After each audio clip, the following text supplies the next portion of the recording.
l'argent. Dans quelques instants, il nous dévoile son plan. Mais avant cela, c'est le journal Le Flash avec Fanny Wegscheider.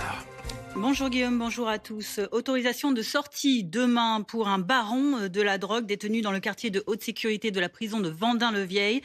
Permission accordée par un juge d'application des peines dans le cadre de son activité professionnelle.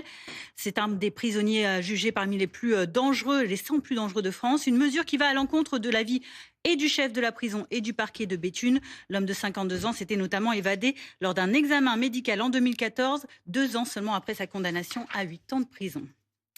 Un important trafic d'héroïne a été démantelé dans les Ardennes et dans la Marne.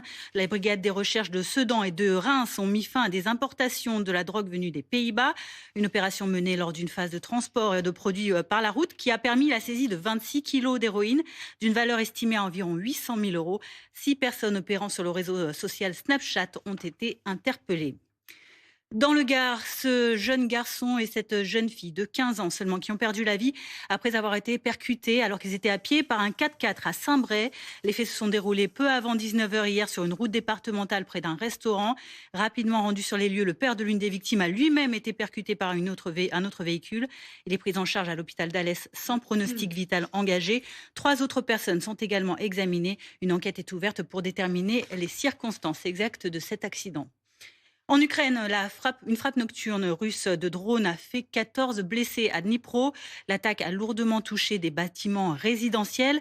Elle intervient alors que des émissaires européens, ukrainiens et américains sont réunis aujourd'hui à Genève, en Suisse, pour revoir le plan de paix en 28 points de Donald Trump, considéré comme très avantageux à l'agresseur russe. Le chef de la diplomatie américaine, Marco Rubio, dément ce matin toute rédaction sous l'influence de Moscou.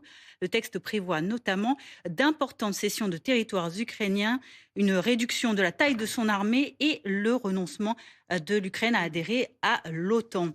Et puis au Brésil, Jair Bolsonaro a été placé en détention provisoire, une mesure pour sanctionner la curiosité confessée par l'ancien président brésilien. Jair Bolsonaro qui a reconnu avoir utilisé un fer à souder pour ouvrir son bracelet électronique alors que la justice l'accuse d'avoir voulu s'échapper.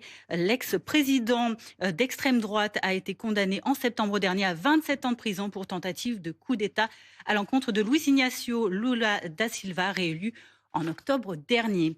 Je vous laisse à Guillaume Daré pour BFM Politique. Il reçoit Jean-Louis Borloo.